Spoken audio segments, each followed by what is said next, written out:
I will call the Paris Union High School District Special Board Meeting Workshop to order at 5:04 p.m. I will conduct a roll call to determine whether a quorum is present. Trustee Campos? Here. Trustee Hall? Here. Trustee Stafford? Here. Trustee Anaya? Here. And myself, here. We've established a quorum. Item 3.1, Pledge of Allegiance. Please stand for the Pledge of Allegiance. Which way? I think it's over there. Put your right hand over your heart. Ready? Begin. I pledge allegiance to the flag of the United States of America and to the republic for which it stands, one nation, under God, indivisible, with liberty and justice for all. Go ahead and have a seat. Item 4.1, invitation to address the Board of Trustees on agendized items. Are there any public comments on agendized items? No public comments. Thank you.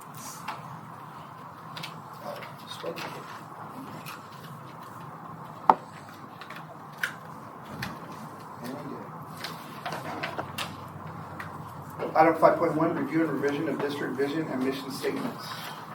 Mr. Mackay, you're up, sir. All right. We're going to pull up as a PowerPoint.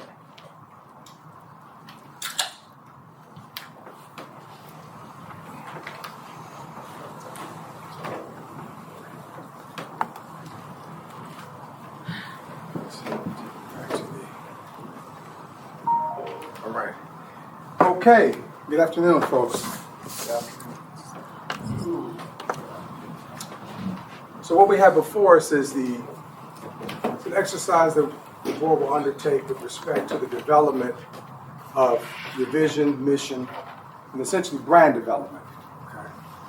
The survey that you were sent, all 5 board members completed, and I sent it to the superintendent as well as to the head of HR.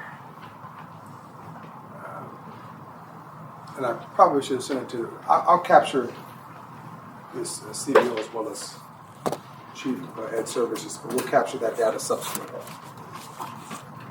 You use a survey tool called a Methometer, which is pretty much a tool used in these exercises to be able to collect data from members of a board in order to help to filter and then modulate some of those talking points in order to develop a brand as well as vision. So this is the current vision of the district.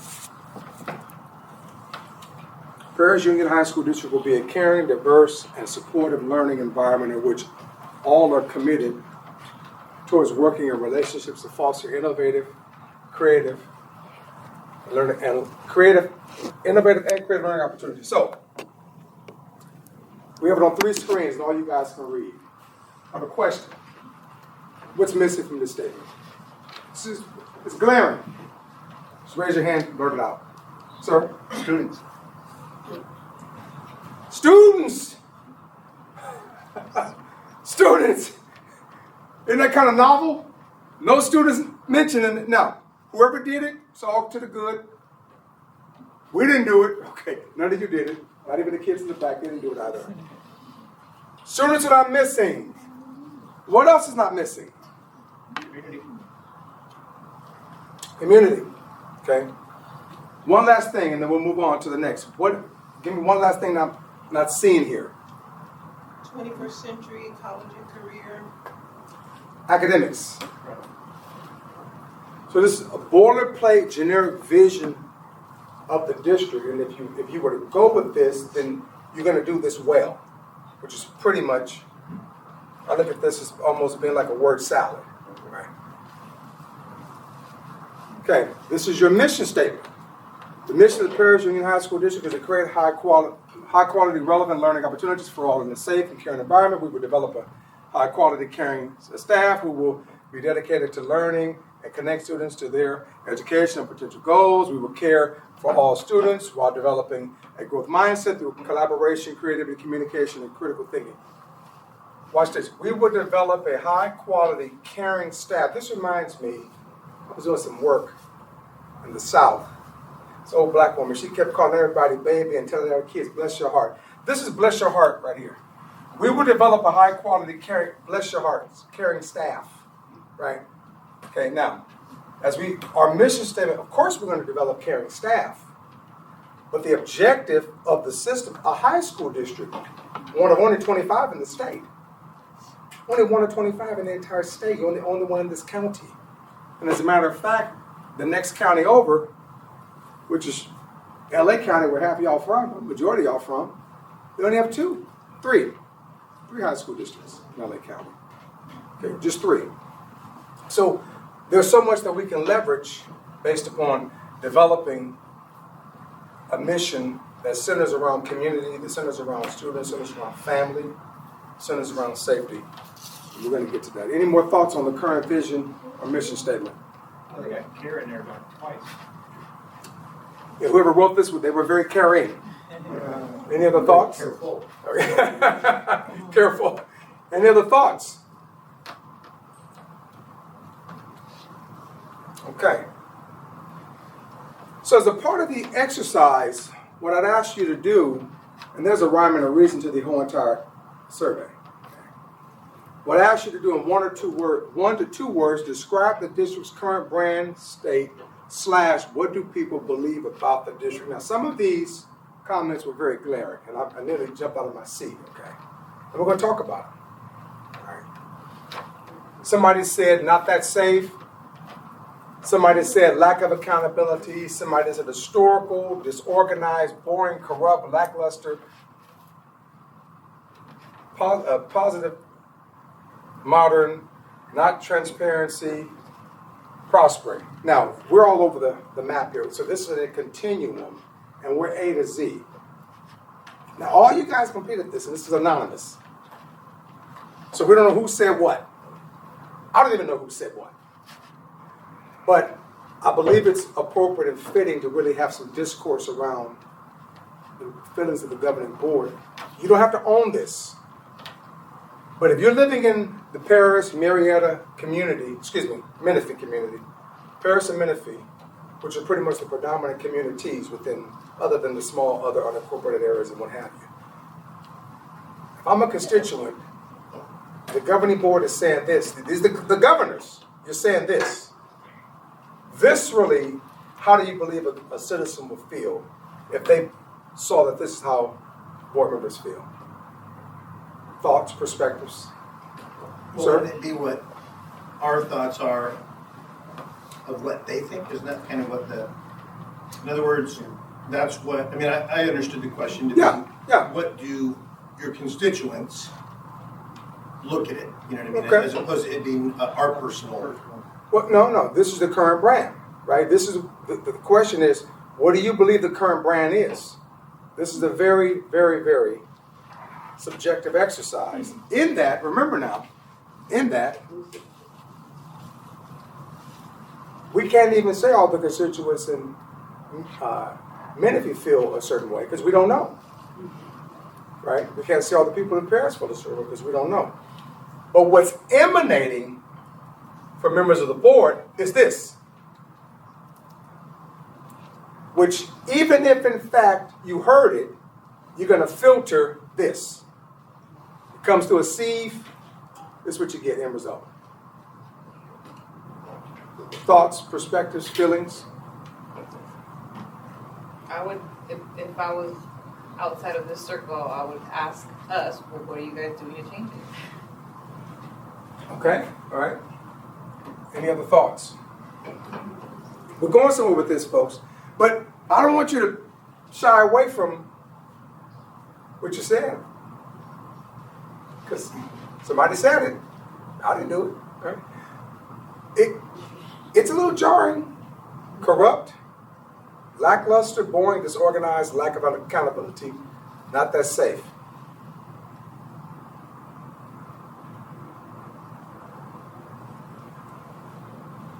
Feelings, perspectives, thoughts?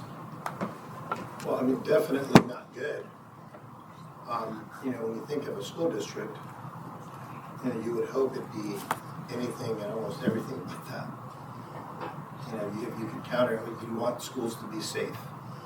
You'd want them to be exciting instead of boring or lackluster. So let me ask you this. What rubric are we using to gauge safety? An incident? Are we using statistical analysis? What are we using to quantify safe versus not? Well, I think a lot of it is just it's what's out there in social media and what people's perception is when you go to local community groups, local papers. I mean, that's kind of some of the things that you'll see in the commentary. But, at the same time, that might be 5-10% of the community. But it also might be a greater representation. It's just people aren't saying it or actually, posting something. But I mean, I know what I've read on different, whether it's Paris or Menifee outlets. That's kind of, rarely do you hear the good. Rarely do you hear, oh, you know what, there was, this program, FFA took first place, or, and I mean, I think that kind of is normal. I think a lot of times you hear more about the negative than the good. And, I guess it's our responsibility to make sure that we're promoting the good. So our responsibility as a board, or as a district, or together, meaning we're one. So go right ahead. And I have a question. Is this are you asking the whole group, or are you just asking the board? I'm asking everybody in the room, including them back there. These folks live here too. So, to the question that you asked about how does that make you feel, or how does it Sure. How does it make you feel? For me, from the cabinet side, it's disheartening. Because if that's the feeling, that's the interpretation of this cabinet, in my mind. So let me. Hey, you could never be as bad or as worse as Compton. There can never be. Oh, a name that's synonymous with so much, okay?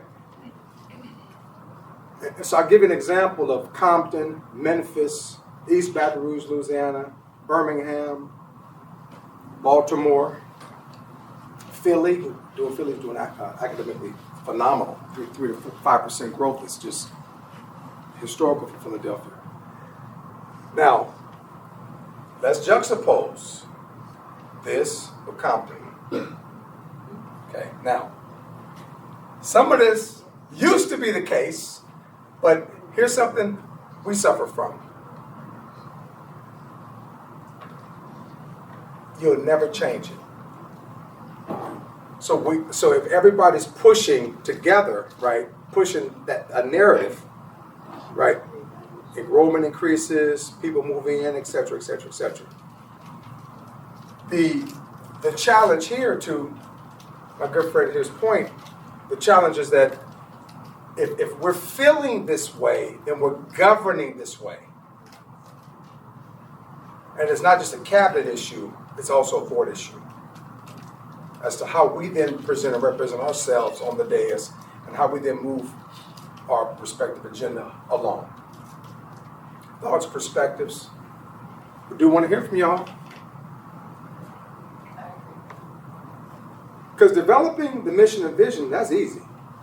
The hard part is if you actually believe it and if it becomes visceral to you. And can you go out and emanate that, right? So you say, I won't call your name, but we've had discussions, you want to do this kind of career tech program, or you want to attract a particular partner. I'm not chiding you, I'm just simply talking about narrative and how you're viewed. If you case in point. I want to thank you guys, by the way. I want to thank you too. So I was able to get the military down to Compton, and we're working on the school. Think about it, you're the second school district in the state with a military institute. So why aren't we on top of the hill and the mountains top screaming how phenomenal we are? It's Jerry Brown in Oakland and y'all. I mean, so I looked over and thought, hell, if Paris Union, excuse my French, if Paris Union has it, I want it too. Because guess what? It's a metric on the dashboard. That's something to celebrate, right? All your schools are nice. They're all relatively brand new, all of them. I know what you're thinking, but trust me, in the larger city, these schools are new. All right, I got schools older than Jesus. All right, so and we maintain them, but they're old. and the historical. These are all brand new. Again, you hear what I'm saying? As an outsider coming into looking around the district, I don't see what you see. I don't hear what you hear. Go ahead, sir. So I think, and this goes back to when I first started on the board. Yep. There's been it was almost like there was a conditioning of kind of, you guys are the board, but you guys are over here. There was no collaboration. It was kind of like, hey, we take care of the day-to-day stuff. You guys will hear what you need to hear, and but we're kind of doing all the work, and and almost like the ideas or whatever were not really welcome. It was kind of like, hey, we're doing what we're doing, and kind of like like the vision. We didn't feel like there was like, what are we doing? It's just like the status quo. We're not doing anything new or innovative. We've always been on the back end. So, and I'll give you a personal example. Okay. My kid, he was supposed to go to Paloma, and everybody I knew in our area was transferring to Vista Marietta. Now, at the time, I was coaching at Vista Marietta, so I wanted him to be at the same site I was where I ended my day. And so I had asked for a transfer. They denied me 2 times, actually 3 times. I had a hearing, and I was fuming about it because they said that they would release my son to Temecula because I worked in Temecula, but they wouldn't allow him to go to Marietta. And I was like, I don't understand. You're not going to get him. Why? And the reasons were safety. My side, my life was on the south side of town. Paloma was north side. And so by the time my coaching duties and everything was done, I couldn't get to my son until after 6:30, and buses stopped at 5, I believe. And I knew he was going to be an athlete. So then he was going to be out, no ride home, sitting around, hanging out in the dark. Couldn't drive. And they didn't care. And I know that also in the community, we were just outside, because we were in the Mapleton community. That whole area was just outside of the busing. So it was like they could have gone half a mile to Vista Marietta, and instead they had to travel down to Paloma, yet they didn't get any transportation and rides. So like that whole area was like up in arms. And for me, what really disappointed me was I felt like they didn't even care about my son's safety. Like, I was trying to explain to them, I don't understand. You'll allow him to go to Temecula. And the reason why I wasn't sending him to Temecula where I worked, it was the same reason. I was coming home, coaching at Vista Marietta. They said he can go to Chaparral High School, but it's the same thing. By the time I'm done coaching, I have to backtrack. Go pick him up. There's no buses, all this other stuff. I mean, to me, it just didn't make sense. Not only did it not make sense, because they knew the ADA wasn't going to be there, but almost to spite me, because I had 3 appeals. Almost to spite me, they said, hey, we'll allow you to go to Temecula, but not Marietta. And that really back then, that upset me. It was just like, man, that's not good. It's just not the way you should treat, a potential student. I mean, and at that point, I was like, there's no way that my son's going to that school district for any reason. He ended up going to private school after that because that was really the only option that we had. And it was the closest place for us to have him, because then he was with his mom and I was nearby. So we were, it was, for us, it was a safety thing. But I mean, it's been one of those things where that was back then. And then when we kind of got here, it almost seemed like, or at least when I got here, that there was just no traction. Like they were always behind everything. Everybody was, at that time, the statistics they had told me is that 300 students were transferring out and going to Marietta because Marietta offered other programs that Paris Union did not. And they said that, one of the denials was, oh, well, that's going to affect our staffing because those 300 students that are leaving can affect, that's like 10 teachers that have to reduce our staff by. And at that point, and even when they gave me that information, I was like, I don't care. I'm worried about my son and my son's safety and the best environment for him. And it just seemed like they weren't doing what they needed to do to compete with the neighboring school districts because they were offering programs that they didn't. And that was the way you could get out. Everybody knew all you have to do was find a program. Lacrosse, we were behind on lacrosse. We were behind on flag football. There's all these different things that other people are doing, and they're doing it right out of the gate, and we take a year or two to figure it out. Meanwhile, we're going to lose kids because we're not offering those programs, whether they're extracurricular or academic, And that impacts the district's reputation,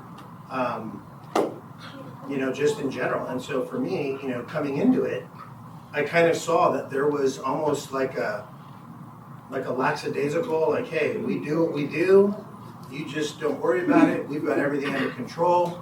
And I felt like, well, to me it seems like you're running the place into the ground and nobody cares. So that was kind of the initial spot. But then there's always been that challenge of, well, knowing the roles, roles of the board member, roles of the cabinet, and kind of all that other stuff. And there's been a lot of, at least for me, there's been a lot of challenges within that, looking at board policies and contacting, legal and different things to kind of understand our clear role. Yeah, so I know you said, you shared a few paragraphs, but I can listen pretty well, and I'm going to go back to the thesis. Thesis of your entire discourse centers around the role of the board and that of the superintendent. And so a very easy response to that, just a very easy response. Okay. So the legislature, the California Government Code, the Ed Code contemplates that the school board, once elected, it contemplates you knew everything before you were elected. You don't even require training. You literally are elected, you go to CSBA, you're sworn in, 1st of December, and off to CSBA you go for the board training, etc., and you're off and running. Okay. The law does not distinguish from me being a soccer mom with a couple of twins, triplets. And so the law doesn't contemplate or even care about that. The prevailing belief is you're walking in understanding the role as a governor on the legislative side, quasi-leg, quasi-judicial, because you do hear appeals and so forth. And then there's this executive side. Trump, Supreme Court, Congress, and Senate. In this instance, you're the Supreme Court and you're Congress, wrapped into one. So you hire professional expertise, superintendent, etc., who then implements the board's vision, the various policies. Now, that's not to say that there's information you want, sure you can have information, but the notion of the board, some of this is case law, some of it is just commonsensical. The notion of the board involving themselves in certain decisions can adversely impact a decision over here. Case in point. So let's say we did a recruitment. Okay, so I'm black, and I assume you're Mexican Latino, right? That's racist. Okay. Make an assumption, but he's black too. Just kind of was in the cold too long. Right? So she's lobbying for me because we friends from back in the day, but you're more qualified. Well, you're going to sue, and more than likely, you're going to sue based upon one word: discrimination. Right? You're going to get something. Of course, in California, you always get something. That's when the board begins tinkering with various processes or contractual errors of contract, etc., etc., etc. Not to say you can't ask questions, but the notion of interfering at the granular level, the reverberations, they always slam very fast. It's like a centrifugal force. It just slam, boom, right? In my district, 18 years on the board in my district, a normal practice is the SUE staff goes through 3 layers of vetting. You apply for a job. There's normally a community panel, a panel of practitioners. So like let's say mom, PTA, etc., DLAC, all that lacking stuff, all that stuff, right? That's community. Then you have a professional panel of experts. Then it goes to the cabinet. Well, no, actually, no, it goes to the superintendent. He does the final, then he makes a recommendation to the board. The person only comes in closed session. Hey, I'm going to introduce Mickey Mouse. This person's going to be principal of Compton High. Boom, boom, boom, boom. Great, boom. The board votes because the board is the employer. Now, you get a packet to review, not to keep, to review. But what happens if we start to say, well, I don't like him, I like this person, I want to hire this person. I've been there and done this, by the way. Didn't end well. So what happens when the board begins to direct the hiring of certificated personnel and you don't particularly have all of the information at your disposal to be able to make that recommendation? Now, again, the law doesn't delineate. The law doesn't delineate whose role is what. It does not. The board can meet every day. The board can direct the superintendent like it's the county board of supervisors. But here's what's going to happen. Because the board is not a group of practitioners, you're in a governing role, working collaboratively with the superintendent as well as the team to drive the system forward. If the board begins to manage the day-to-day, the system's going to crumble. I'm working with the district right now, man. The deficit is almost 180 million. And some of this is because over the years, continual staffing changes, blah, da, da, da, da, right? Board tinkering and making moves and making decisions that has not yielded well for the district. And then the last point on the matter is this. So when you go out and you begin talking with financial advisors around any transaction, whether it's a seller bonds, whether it's a general obligation bond or parcel tax, Melrose, millage, anything associated with the open market, the market's going to look at the viability and the longevity of the board and superintendent in particular. So there's this symbiosis that exists in these roles. And I believe it's clear, Mr. Campbell, it's very clear as a board, remember the board is one body, not one individual. So three of y'all will believe that we want the system to go in a particular direction. And no matter who gets elected, you're not Congress. You can't stop and start. Remember, there's Congress, all the theatrics, but there's still career bureaucrats running these departments in D.C. Planes still land, USDA still stamps beef, everything still goes on. Here, if you start tinkering and you get too granular, the gears stop. You impact the system in a way that's irrevocable. So again, it's a delicate balancing act as to what information you want to see, what you're going to do with the information. I'm real particular as to what I ask for because some things I don't want. Not that I want plausible deniability. I know I'm going to have to stand in judgment. So a young lady emailed me the other day. She's being harassed by the coach, principal, all this yin yang. I sent her an email, a very legalistically written email. Said the super get a hold of you. He directed staff to get a hold of her. What's the issue? She's mad because she didn't make the cheer team. Just live it. Harassment, blah, blah, blah. Now, I don't chase every lead. Because some folks say how you're running in circles. It's like you're trying to help a sped parent. You know what's going to happen? You're going to be in the deposition. When she sues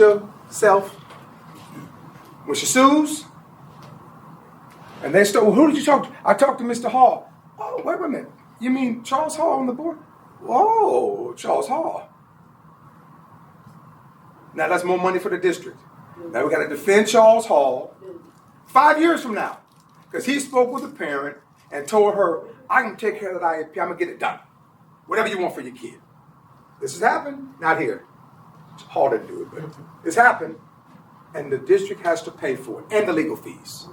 So as a board, we have to figure out what do we want to see, what information do we want from staff, and it takes three of us to instruct the superintendent to provide whatever's being requested so that we keep the system flowing. Any thoughts? Pushback? Go right ahead. So on that, just to be, I guess, I don't want to say transparent, but like accountable.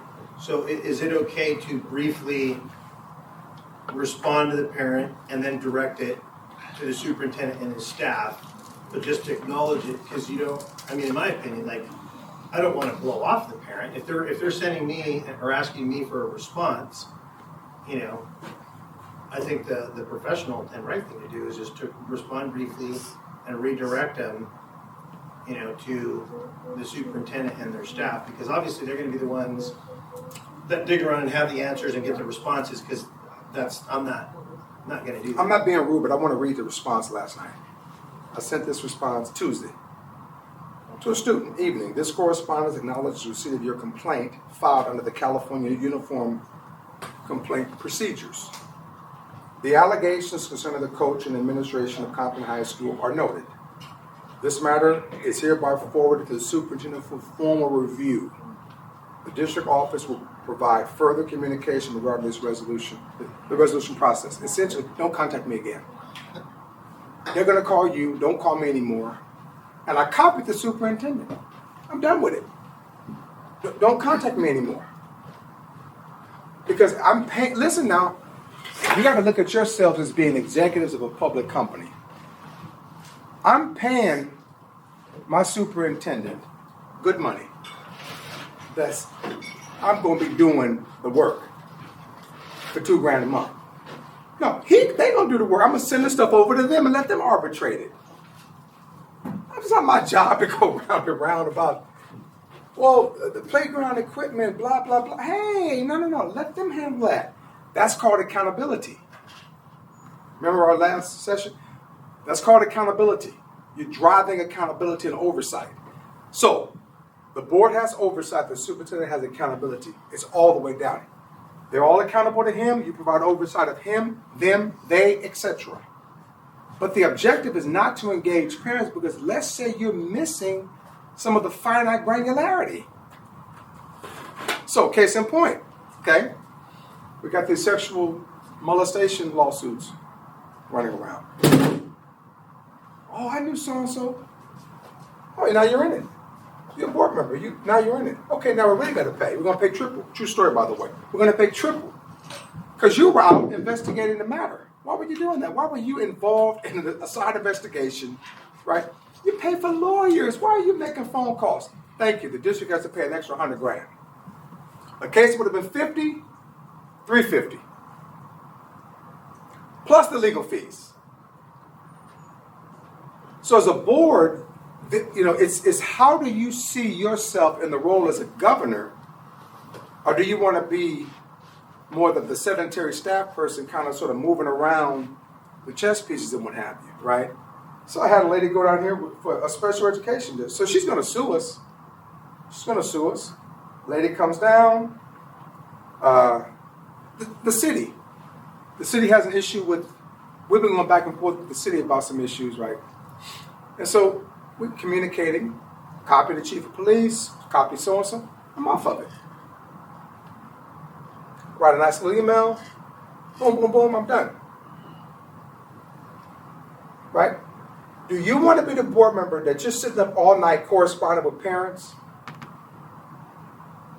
You're going to say the wrong thing and you're going to get yourself sued. Now, if I were being an a-hole and I told you not to do it, when the lawsuit comes, you know what I'm going to say? Hey, we're not defending this buzzer. You're on your own. Take it up with your family in your own house. Because again, we're getting too intimate with some of these issues. Right? Now, again, this is comporting yourself as a governor. The law is very silent on defining roles. CSBA defines a role, but the law is very loose. The belief is once you get elected, you understand the role and you hire the superintendent to manage the day-to-day. You hold that person accountable, which is why you have an evaluative process or an evaluation process of the superintendent, why the board should do own self-assessments, et cetera, et cetera, et cetera. So that everybody's holding each other accountable. It's a cycle. Now, the other point you made, and since we're talking, so we might as well just hit this one too before we move on. So, as a board, you do have a voice. Now, I'm saying you have a voice because I'm under the belief, not supposition, I'm under the full belief that you understand your role. You have an LCAP on the academic side, and there's the overall budget. LCAP is nothing but the plan. It's nothing but the plan. If there's things you want to see, the law says, put it in the LCAP. The law says you can amend the LCAP. If a budget, put it in the budget. Let staff vet it. Let them come back with proper analysis, etc. Let them scope it out. So, for example, let's say you want to, true story, by the way, wasn't Compton, but we want all electric vehicles, all green vehicles. Okay, no problem. How much money will it cost? 3 or 4 million. Got a little extra money from back in the COVID days. Boom. Got the trucks. It was easy because they had $10 million to spend anyway, so it was just a free money, right? But here you come after COVID, I want new trucks. How do we pay for them? Well, we already have them because it's employees, they work so hard and they deserve new trucks. Where do you pay? Okay, you know what? Hey, Garcia, we could pay for the trucks, but I got to get 2 this year, I get 2 next year, and I get 2 the year after. I want them all now. We don't have the money now. Okay, well, if you want, I can lay off Hall and Campos, and I can lay off Stafford, and we can get the trucks. These are just the decisions that the system has to make when there's recommendations that involve fiscal expenditures. Oh, we want to increase academic programming. We want somebody to teach the kids the banjo. We're the banjo teachers, right? Again, staff has to have a chance to vet and then bring the recommendations to the board by way of discussion, et cetera, et cetera. Now, I'm going to tell you something, folks, and this is just me. It ain't got to be you, it's me. I've been with my superintendent long enough, and I've said this ad nauseum. I've been with him long enough, I fully trust him. We rarely meet. I don't have time. We talk out on the phone and we text. But I trust him. Explicitly and explicitly, I trust him. Because I've never seen him do something that was deleterious to Compton. We traveled together. We was in China. We're heading on the district. I don't mind taking a hit in the media. So what? We're going to Lisbon, Portugal in the fall. You know, we're good. When he retires, I'm going to probably really cry. I doubt that, but I'm going to miss him. We exchange liquor, you know. And you know where he lives? In the Paris Union High School District. And make that drive every day. I couldn't do it. But that's his business. Okay. So what I'm saying, folks, is that we have to get to the level to where there's trust and there's faith and belief. And we have to assume positive intent. Now, unless proven otherwise, then that's a different story. If there's some recommendations you as members of the board want, there's a proper form to put those recommendations in. But it can't, I would tell you, as a full recommendation, I would not bring something every week. Because right now, what season are we in right now? We just finished up with the second interim, okay? Which was, what you guys, your second interim was what? I didn't see it. Positive. Okay, now hold on. You hear what it just said? I know, yeah. Positive. This is like my little deaconess at church. Hear what he said? Positive. All right. You're going to say amen. Okay, now folks, I said, watch this. Okay, now we're back on track. I want to say something. No transparency, corrupt, disorganized. Yet, you have a positive certified budget. Now, I'm dumb, and everybody in this room is dumb. But one thing you can't lie on is when the county gets that second interim, they're going to go through it, and they're going to then substantiate the numbers. Now, that's a victory for the board. Now, that has nothing to do with how you feel about programming. Your chief role as the board is to be that of a fiscal steward. You've got a second interim. I can roll call right now 5 districts within a 10-mile radius with a qualified and 1 with a negative. Right now. Your neighbor, you got a district to the north here, northeast. I mean, they got more lawsuits than the law allow. Every other day it's a lawsuit. Big lawsuit, 100 million, 100 and something. Every day is something different. Somebody just stole $750,000 worth of IT equipment. It's something different and new every day, right? You got a positive budget, which means you just finished negotiation with your union, right? You settled. Your AB 1200 is good. Got good AB 1200s. All right? It's far better than some districts in Northern California. Got Fig Mac running around all over the place. It's a hot mess, man. I'm working in these places. It's a mess. All right? So again, there's some things we have to celebrate. Now, I'm going to blame the superintendent on something. I'm going to blame you too. All right? Y'all should be communicating that and telegraphing that. I'm blaming you for that. You good with me blaming them? Very well. I'm blaming you. I'm blaming y'all for that. Because I hear what he's saying, and he's right. But what we have to do is we got to then drown out that by showing the positivity. Because nobody's here with us.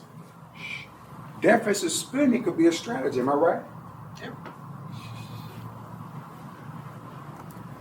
Keep it on the down low. That could be a strategy. Right? Okay. But again, we got to be able to sit around and have these discussions around how we move the system forward, because they're going to do what they have to do in order to fulfill their contractual obligation, but also uphold the standards for which they've lived by as professionals and executives in this profession. So they're going to hear the board and get beat down. That's, you get beat down every month. I used to act a fool back in the day, no problem. But the reality is, if Dr. Rouse, if he proffers a budget that's negative, what does that say about him? What does it say about her? And on down the line. And we're going to blame him for some stuff too. Everybody gets blamed, including your kids, right? So Mr. Campos, it's some of this might be how we telegraph information, right? Which is why some folks might believe or feel this way, for which the members of the board believe and feel this way. Sir? Quickly or briefly define how you could be positive in the deficit. Because I guess that sometimes is kind of confusing. And so we have a positive, but we're deficit spending, which obviously is not. So how do we correlate that so that it could be, like you said, kind of strategic, or well, I guarantee not of a concern. I guarantee it's strategic. As a matter of fact, we made a mistake and showed too much money. We should have showed far little money. Showed a couple million, little error, but we've always deficit spent. And we've had a positive budget for 16, 14 years. We've always deficit spent. Because in this business, it's not as if you were deficit spending and there was a need for someone to step in like a fiscal solvency expert from the county or FICMAC, or these, I'm not really too big on FICMAC. I have no respect for them. I'm using them as an example. They came in, then that's a different story. But in this particular context, you guys are probably in a position to where you don't want the unions to see all the money you have, right? And so, the staff's not going to say that I'm saying it, because it cannot be true. But the point is that you cannot have a positive budget. Watch this. Meaning you can meet your fiscal obligations, you have positive cash flow. Positive cash flow. And you can meet your fiscal obligation as of January 31st. Well, that's your second. And then you loop it on around. So your budget, more than likely, the budget will be balanced. Because you can't go from a positive to a negative budget. Things kind of level out. A lot of the misunderstanding we have here, Mr. President, is just some distrust and what we don't know about how the system functions. And generally speaking, when we don't understand how the system functions, then there's a little bit of cynicism. Right? And I'm going to tell you, folks, look, here we go. Why is it that way? Now, I want to go back just so we're clear. This is what we said. And then now we're at the why is it that way. Recent allegations of nepotism and personal issues from cabinet and board members, okay? I'm not here to adjudicate this. I'm just simply saying what you said. I believe people refer to it as being historical because it has been part of the community, specifically Paris, for over 100 years. It has grown alongside of the regions. Okay, we're talking about the nepotism, cronyism, etc. Inconsistent leadership and communication have led to reduced confidence and trust. Okay. Now, the SOUP and staff could take some responsibility for lack of communication, but here's the thing: if the board's running them ragged, if the board has so much that we're laying on top of the staff, it's very difficult to move the chess pieces on communications because you don't want to spend too much money on communications consultants, right? So remember, this is under the prevailing belief that members of the board are intimately involved in the governance process, and you're reading everything and you're following along, almost like this is like football or basketball, right? Okay. Sorry about that. So if there's an inconsistency in leadership, then some of this, the board can bear some of this, right? As governors. Okay. Logo looks like California covered in MUHSD school district. Attention to facilities. Every student has options. Okay, for positive learning. Oh, that's a good one. Any way to get it done. All right. Now, you're looking at, this is a compilation, and this is somewhat of the aggregation of some of these words. So we're just aggregating, rather, the words into what folks have said. Any thoughts on some of this? I do. Yep. I see a lot of the, well, not, I guess just the leadership and communication, and I know there's a lot of things that happened before I was here, Yeah. but it's really hard to kind of continue in that narrative when everyone is new. So that I'm just like, how can we kind of press reset, because it's like if you're in a bad relationship and then you leave that relationship and you take all the waste to the next relationship. There's no growth, there's no change. Yeah, so you're almost modulating toxicity. You just kind of, good point, very good point. Any other thoughts, perspectives? So what she stated, let me just expound on that, is that it's almost like, and I'll use Congress as an example because you guys are very politically astute. So there's a certain time to introduce bills. There's a certain time to debate those bills. There's a certain time to appropriate those bills, and then those bills become law. The last stage in governance in DC and Sacramento is the appropriations phase, applying money to it. Okay, it's the same here. If we're struggling, right? If we're struggling, I mean, think about this, allegations. Now, let's be clear. Just so we can put this to bed. Okay? The law is very clear on who can get hired, where, and how. You let a competitive process. People go through a competitive process, they're in. Now, here's where you get into danger, is having a financial interest in contracts, not people. Contracts. Government Code 1090. So we got to make sure we're distinguishing where it's a violation of the law versus not, and then you have board policy on nepotism, etc. So, for example, Garcia's wife couldn't be the superintendent, and if she were, then he'd have to abstain himself. But then there's a host of other laws that will come into play, some other declarations, and then it would be determined if, in fact, it could even happen, right? However, this superintendent couldn't serve on city council. There's a compatibility doctrine. The law believes, and you know this, all of this, but he can serve on a school board in a neighboring district. No conflict, right? So again, we have to be very careful as we throw around terms and words because there's a lot of meaning to them. And many words have been legally tested. The term nepotism, that term has been tested all the way to the Supreme Court, right?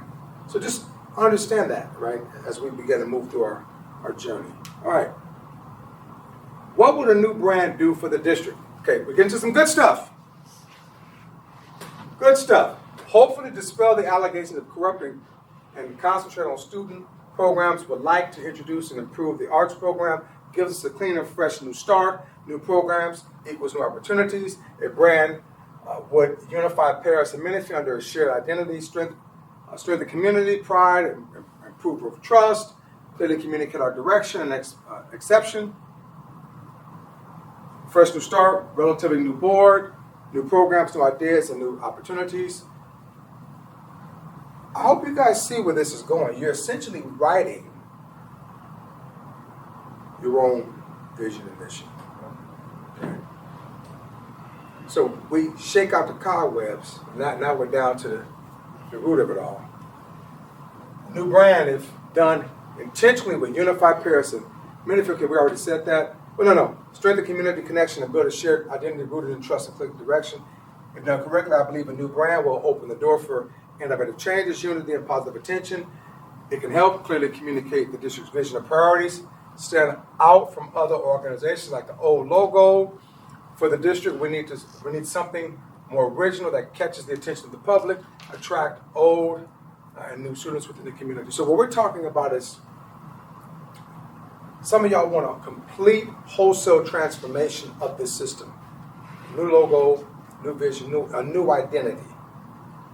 I'm not for sure. How long have you been here? You've been here for many years? 2005, Was the logo the same or was it something different? something different. Oh, was it? You remember kind of like was like a little house or something or some little flag, kind of old school. Yeah, old school. So then this is relatively new. This whatever this is. Like 2004, 11, Okay. 12, something like that. Okay, all right. Thoughts on this, folks? Thoughts on this? Thoughts, perspectives. Campos. Name change go in there as well. I know that was part of the survey. Did you get the survey results back on that? Yeah.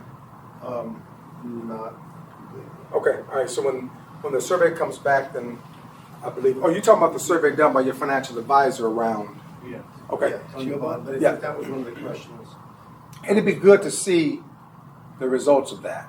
It'd definitely be good to see I the know that results. was in the Geo bond, that question. Oh, the survey for the, Yeah, the Geo bond. oh yes, we shared the results and all the feedback with the board. Okay, so you have the results, so you may want See to. what the name change.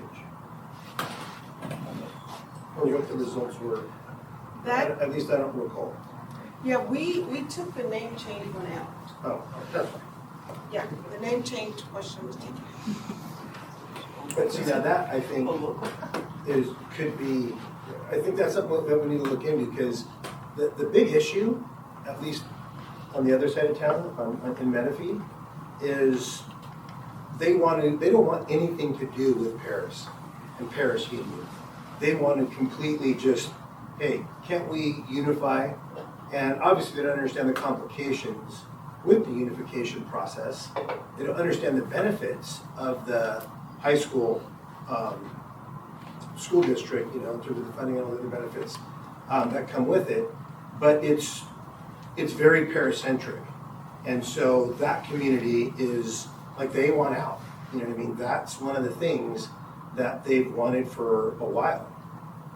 And they seem to blame a lot of the things, that are going on there because they think it's controlled by the Paris side, as opposed to saying, hey, we want our community to control our high schools. These high schools are in our city or outside of the jurisdiction, if it's not an incorporated or unincorporated part.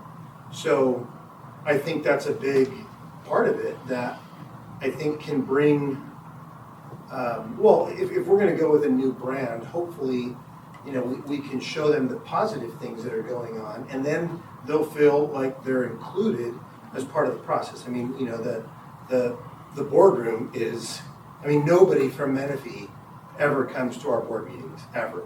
And when you look at the location, it's way far away from where the Menifee area is and like the two high schools that are there. And so it could be just that the community's apathetic, that might be the case. But I think it's something that's important, at least on that side of town. It might quell some of those. Yeah, and so the district could always consider a push poll via phone, via telephony. Simply send it out to the voters or do another survey around the name change. The deal is this, is that it all goes back to some of the points about communication, right? Which is why we're here today working on it, right? Okay. This is progress. Being able to get this meeting off the ground and be able to move forward around how we communicate with Menifee, the discussions we have involving the city council, etc. But some of this, my friends, is really on the relationship between, remember, it's board to city council, superintendent to city manager, board to county board of supervisor, superintendent to county administrator, board to county board, superintendent to superintendent. So some of this, we as board members can get out there and champion and celebrate some of the wins that we have. For example, we talk about the Military Institute, we talk about new campuses, some sports programs, et cetera, et cetera, et cetera. Right? We can do that. Plus, you got 2 schools in Menifee. So, I mean, if they're not unhappy, you got 2.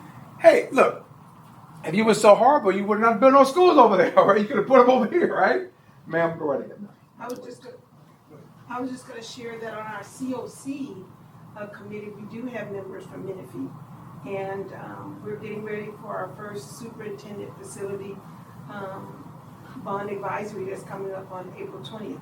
And we're bringing in, folks from Menifee, dignitaries, mayor. We're asking all those folks to be a part of the work. So that is a direction we're moving, and assessing our facilities and showing all of the amazing, like you say, I've been in LA County, and the high schools is nothing like what you see here. No, it's all And bad. we're going to be highlighting all of that to show both communities the amazing work, where the bond dollars have gone, and begin to talk about our bond extension that could be potentially placed on the November 2026 ballot.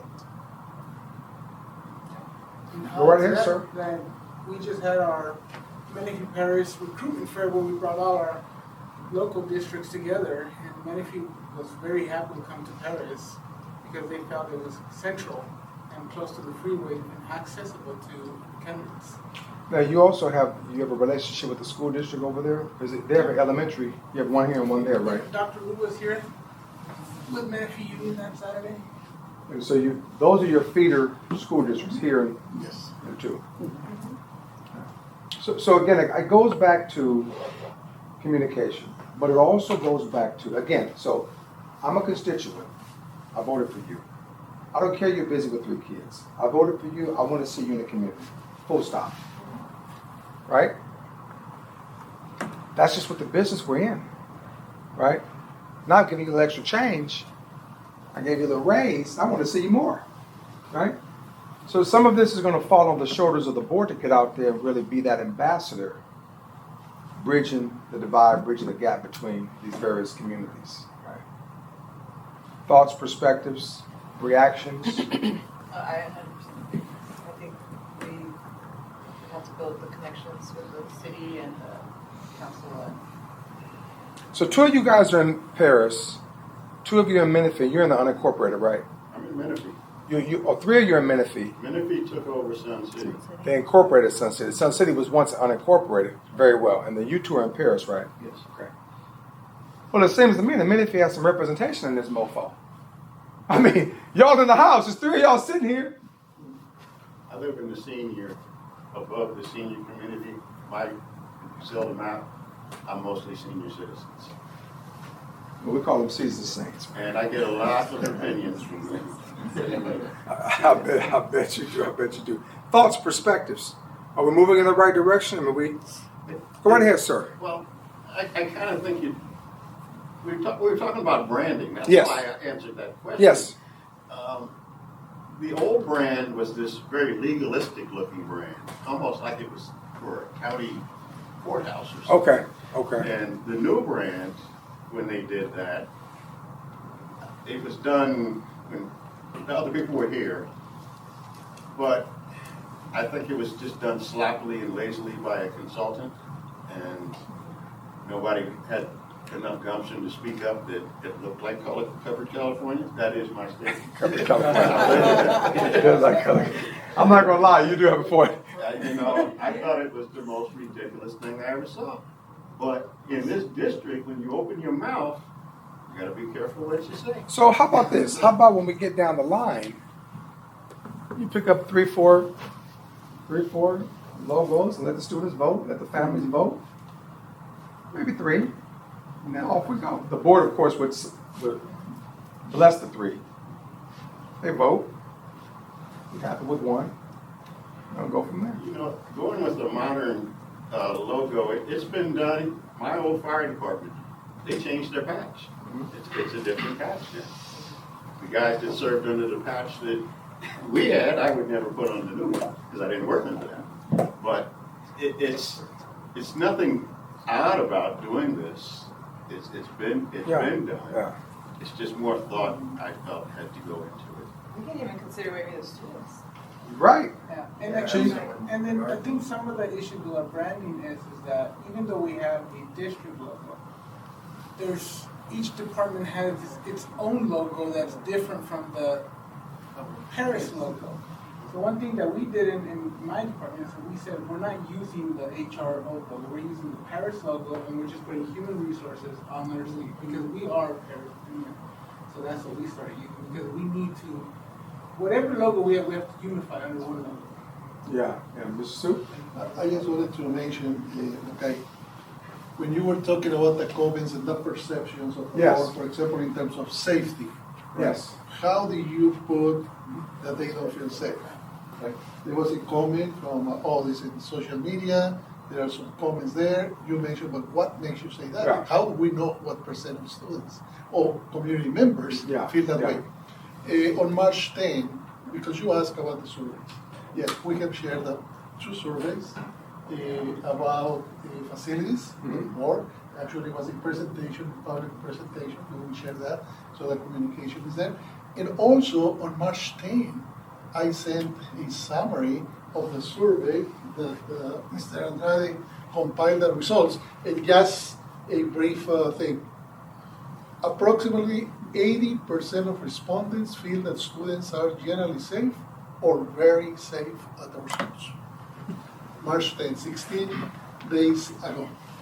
At the State of the District, I shared that at Paris High School, the fights from the previous semester to this year were reduced 83.3%. At Paloma Valley High School, 60% reductions in fights. In one of the meetings that we had with the staff, the same union members, what did they say? The union president actually said that they didn't believe those numbers, so they surveyed their own staff, and they came back and said that yes, their staff feels safer at Yes. those schools. And this is the results that I shared on March 10 about the community. So we're moving forward. Mr. President. I was just gonna say, if we do a new logo and with the rebranding, it has to be innovative where it leads us into the future and stop thinking basic. Like education's been branded for being basic in the public sector. I think we just have to be willing, kind of like Compton, to think outside the box and be like, generic isn't working anymore. That's why we've been so far behind in curriculum and academics, even in the culture. And we have to pave our own way. Yeah, very good point. Remember something. Remember this. The outside world, they're only going to hear whatever you say. They're not going to stop to do any work, to do any due diligence, to dig deep, to understand. Maybe 1 or 2 people. Maybe. So I could tell you this because I was there from a zero to now a hero. So I was able to sit in the transformation and see it 18 years when I walked in, hot mess, right? And I told you guys about the experience I had at Harvard last year in April when I saw you guys in D.C.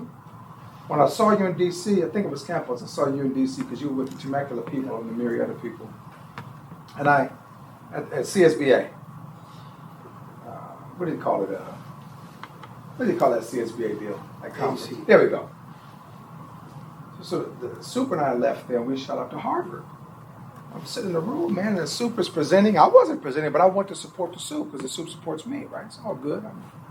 Weather was too chilly. I don't like cold weather, but whatever. I'm sitting there, man, and the soup is presenting, and they put our data up. A little tear fell, man. I had to get them to go to the bathroom. A little tear fell because our data just shot all the way over. We beat Omaha, Baltimore, boom, boom, boom, boom, boom. Now, you want your works to speak for itself, right? We cannot leave this room under the prevailing belief that this is constant, absent data. Trump could say whatever he want to say. I ain't got no beef with him. I'm just saying he could say whatever he want to say. You cannot. Whatever you say can and will be used against the district. Right? We got to moderate how we feel, and we're always supported with qualifiable and qualitative data. Sue comes back and says 83% said this, boom. The teacher's union comes back and says, boom. So just as you move throughout your journey and you kind of understand the things you want to do as a member of the board, these are ways in which you enhance your credibility when you speak on behalf of the district out in the community. Now again, I'm not telling you to be any kind of way you don't want to be. I'm saying if we want, Bad Bunny or Snoop or somebody to throw you some money, right? Or whomever, and if Major League Baseball or soccer fields, whatever the case is, you want people to support and believe in the mission here, then you got to kind of exude and project that. Right? Fair? Right? Your kids go to school here, right? My daughter, yeah. Okay, your daughter. Your daughter hears some of this stuff. She's like, oh, no. Right? Because the children are going to tell the truth. And they all fight. They're using drugs. They're doing all kind of crazy stuff. What are you going to do? That's my dad would always say. What are you going to do? It is what it is, man. You figure it out. Take them to church or beat them up, whatever you want to do. Take them to the mosque. You do whatever you got to do. But they're what they are. They're you. And they're a dark side of you. That's all good. We just pray for them, All right. What would happen if the district brand remains unchanged? Now, this is a compilation. It all kind of boils down. If the brand remains unchanged, unclear direction, and a weak, undefined identity may continue limiting trust, alignment, and our ability to maximize student outcome. Possible missed chance to advertise by not standing out. Most likely nothing. This may be a marketing move to overcome some of the negative press in the local media regarding hiring and administrative promotion / practices. We keep falling behind. I believe we can still have positive outcomes. The district has strong roots and has survived decades without rebranding. However, no changes has also made the district seem outdated. Check this out. Watch this. If I told you that I'm going to name a really affluent community, then I'm going to name a moderately affluent community. I'm going to name a very wealthy community. Okay. If I told you right now, Compton has metrics that outpace and beat Beverly Hills, would you believe me? No. If I told you that Beverly Hills has a very low college-going culture, would you believe me? Very low what? College-going culture. They normally go to the community college first, then transfer. Would you believe that? You wouldn't believe it. It's the truth, and it's a fact. It's a fact. Bona fide fact. Indisputable fact. Superintendent is a good friend of mine. We've done some work there. The data is inconclusive. The data is conclusive. Why? Well, multitude of reasons. A, these children are already set. B, they go to San Mo, which is the feeder, and then they go off to UCLA, right? Which is the feeder pattern, okay? If I told you that Temecula does phenomenal with ELs, would you believe that? Phenomenal with EL students. They just have an exceptional EL program. Would you believe that they have an exception? They do not. No, They do not. Placentia, Yorba Linda. Placentia, full of Latinos, full of Mexicans. Yorba Linda, across the way, full of Asians. So who are the ELs in that district? Asian students. We're Latinos. way. Okay. Now, nobody ever cares about anything I just said. Because you said the name and it invokes something. I live in Temecula. You know, y'all over here, y'all, I live in Murrieta, Temecula. That's big time, right? You ain't living in Beverly Hills. You ain't living in Malibu. You know, I mean, you know, so people here, I did the superintendent search in Temecula. I gotta just tell you this. I did the superintendent search in Temecula. I'm from the hood, man. I'm a straight brother from the hood. I pull up to the board meeting. Let me tell you something. They had the battle ram there, man. I was scared. I really wasn't, but I'm just saying. Sheriffs everywhere. They got a line. I walk in, white folks, like Bloods and Crips. Democrats over here, the Republicans over here. So I sit down, and this white woman comes up. So the police jumped up, and I said, hey. I said, no, I don't want no police guarding me. I'm no snitch. Wait a minute. So I sat over here by myself. White woman come up. Whose side are you? And I said, I'm on the side of righteousness. I'm here to do the search. Oh. So she sat back down. Somebody else comes up. Where you from? I brought my mother with me this time. So I did that on purpose. I'm like, you know, maybe mom will give me some coverage. It worked. It really worked. And I brought his mom. I had to pay her, take her shopping after that, but that's another story. So when I say these districts, you light up. Oh, I say Yorba Linda, I say Temecula, I say Murrieta, I say Beverly Hills. You oftentimes think, oh, I say Capistrano. If I told you that there was more corruption in Capistrano Unified than most districts in Southern California, would you believe it? No, but it's true. They're white, when money don't make them white and right. The reality is, guess what? They've had superintendents indicted, boards recalled, boards indicted, fire superintendents. I mean, think about this. Think about this. So when you say Compton, automatically, back in the day, I mean, it was a CSBA. Pedro Noguera almost chin-checked it. Pedro Noguera was up on the stage. You were Mr. Man, giving a speech, man.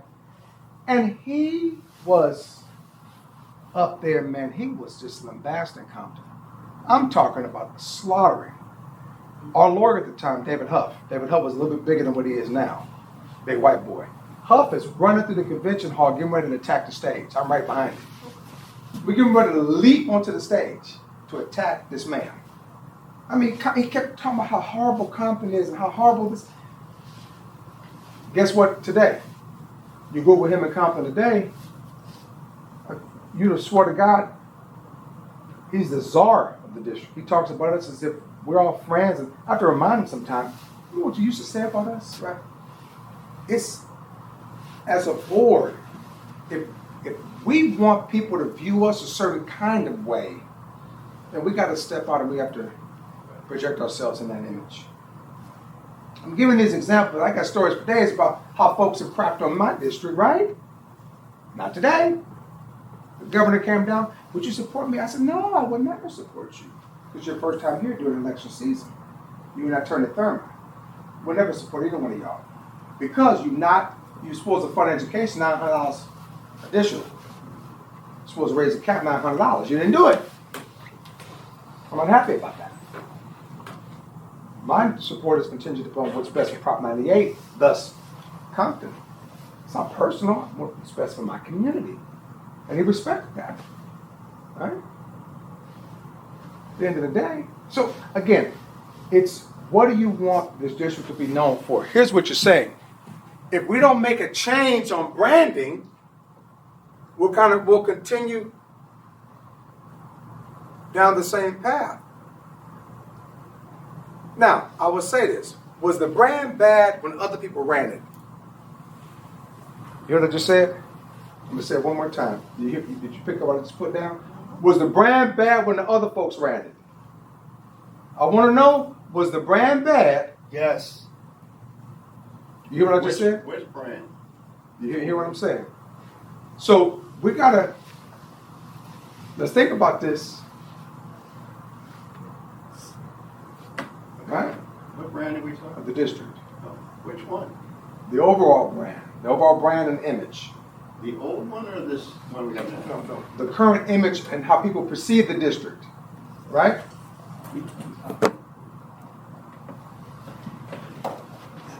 Yeah, the old, meaning we're talking about now is the district's brand, not the logo, just the brand, how the district's viewed in the community between Paris and Murrieta. Excuse me. It was 5 times more corrupt than you think it might be now on a statement up there. Okay, so he was here, been here, what, 20-some years?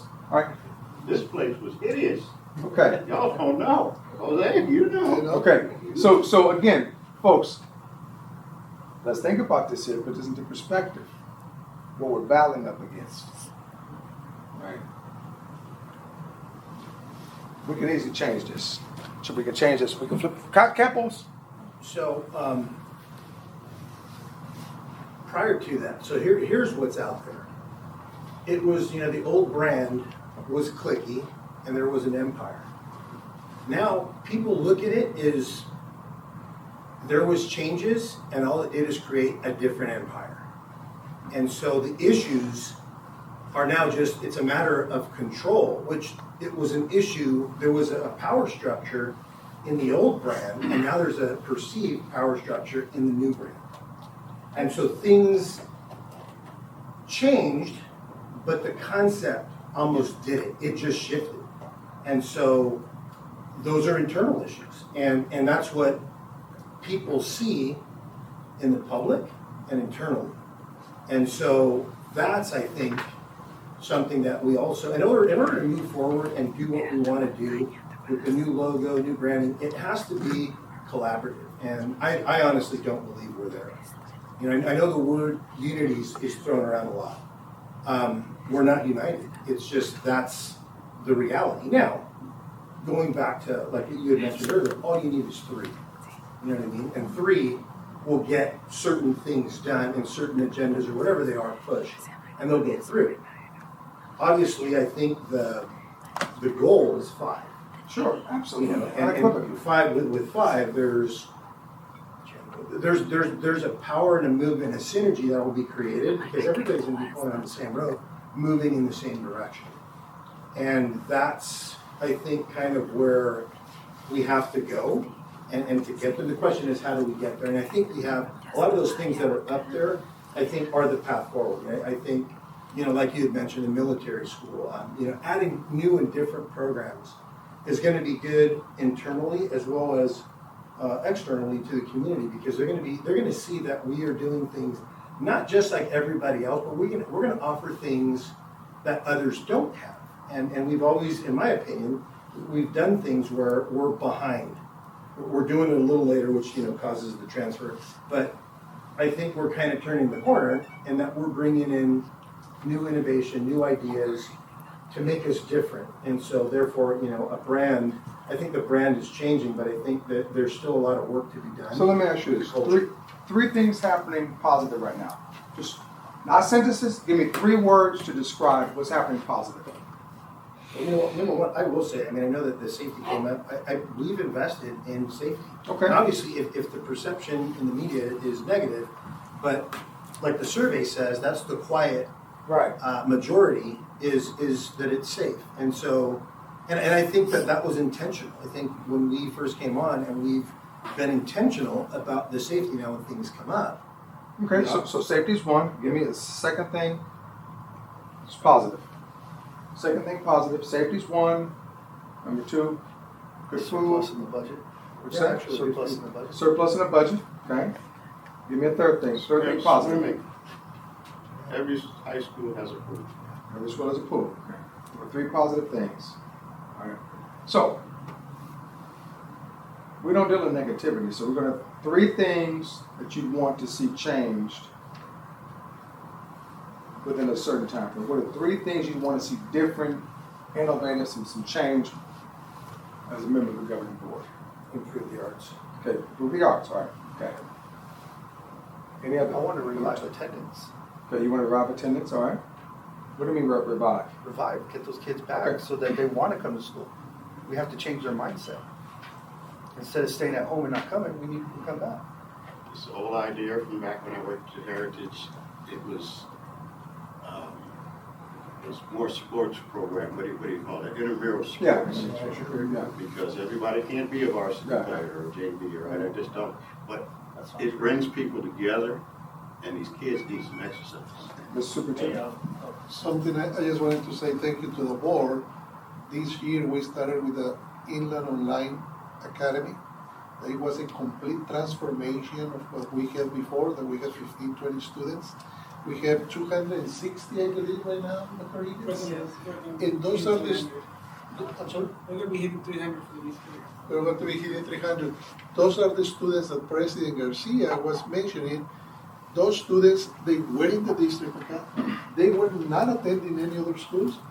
Now they are taking classes. And that is having a small effect now in increasing enrollment. And the attendance that he's mentioning also, we have a strong campaign. When I started, 88.5%. Last year went to 90.15%, 90.65, 2.15%. And right now, what In percent? P1, we were at 92%, and right now, because we're close, we've actually raised our goal to hit 95%. I was having a ambitious percentage of 94, and I said, I'm confident we will get there. You exceeded. Today, in this room, Yeah. one of the administrators said, I think we are going to get to 95. I don't want to say we will right now, but we can get there to 95, to 88.5 to 95%, what you were mentioning. So, and that is with the support of the board, right? We cannot do it just by ourselves. There are some decisions, right? And at some point last year, I said, I need your help. We need to have the assistant superintendent. And they make the decision, yes, go ahead, let's make things happen. And I want to say a positive thing, but at the same time, it kind of sounds a little soft. We all literally share the same goals, literally. It's just the path to get to the goal is different. That's it.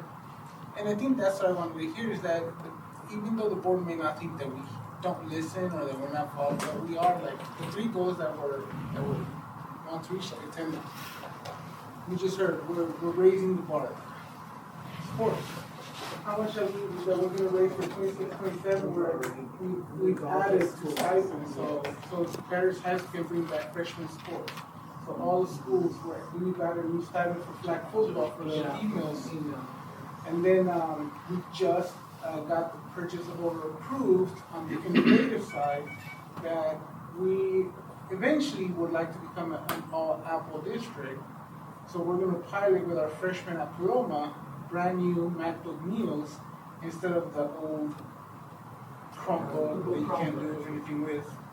So they can have more power, more things to do with video, especially when social media is a big thing that we use and things like that.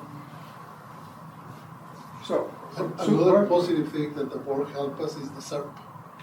We are projected to save about $1.5 million every single year for the next 5 years.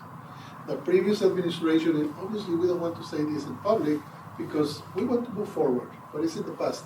But just to look at things in perspective, what this team has accomplished, the last administration, they did a SERP in 2023 or 2022? 24? $17,000 a year for 5 years, about $80,000 the whole summer. We're talking about how many million? We're talking 1.6 per year and $8 million over 5 years. Over 5 years. Because we Versus, heard the board that they didn't want to lay off anybody, so they said. you offer PARs, you do PARs? Keaton, we went with Keaton. you're kidding. That was the direction, right? We don't want to see anybody being laid off. You are hearing how many districts that they're laying off? Yeah. Every junior high school. 0. And we agreed to everything. Layoffs, man. And we need the help, right? For the Try to arts. share that with the community. For the arts, today we had a good talk on the show choir. Who? Show choir. Oh, okay. Because at the state of the district, we had performance that was from the theater, but it was, they were singing, dancing, and so just a big discussion about okay, one person didn't know what it was, and others like, oh no, we, some of our principals came from schools that had show choir. So actually looking at the staff, the teachers, looking between Liberty and Paloma as far as being able to bring that, sooner than later, and the next steps is talking to teachers. So today at the principals meeting, that was a part of our schedule. From the arts also, Mr. Campos was putting in our ears about the arts, about supporting the students. We have the variation program at Pinacati Middle School in Paris High School. Feeder school, they are very perfect at the state of the district. I know that the potential is great there. They are going to be wonderful institutions. The growth of what Menifee has for the next 10 years. We're very good. I'd like to see an 8 through 12, like a Juilliard science school building. And I'm gonna tell you, Dr. Eakins, I can listen, I can read her brain. She would love that too. Why would she not want a K, 8 through 12 Juilliard High School? Why would he not want to do that? And why would y'all not want to support it? So here's what I think we did. We fly to Juilliard, meet with the folks, and set it up. And everybody move on with the program and keep it going. See, all this stuff is doable, right?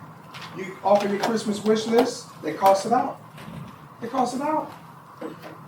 Now, I am that guy that wanted nice trucks. I wanted nice vehicles because the city had old vehicles. I wanted to upshine the city. So it's things you want. It could be done if you have the money, sir. You have transponders on those nice trucks? Woo. The union's been fighting. The union's been fighting. Hey, we're this close, man. The union's been fighting. They've been fighting like nobody's business. They're fighting vociferously, man. They do not want. Because hold on. So I got a lot of folk live out here, man. I had a brother. So I gotta just tell you this story.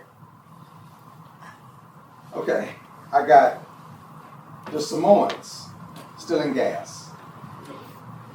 I got the blacks stealing copper.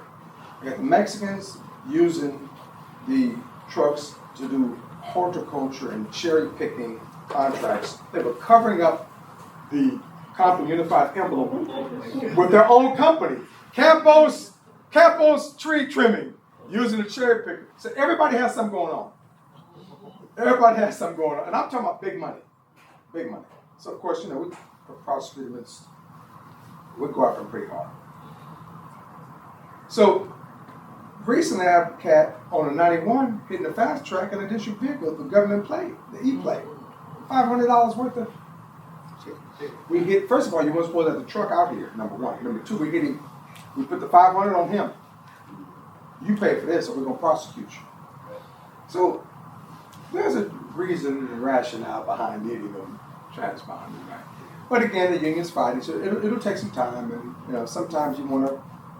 We got the union president sitting there. We want to try to work collaboratively and collegial with our labor partners. Right? So no, but it could be a challenge. It's for safety, for the only. I'm with you, man.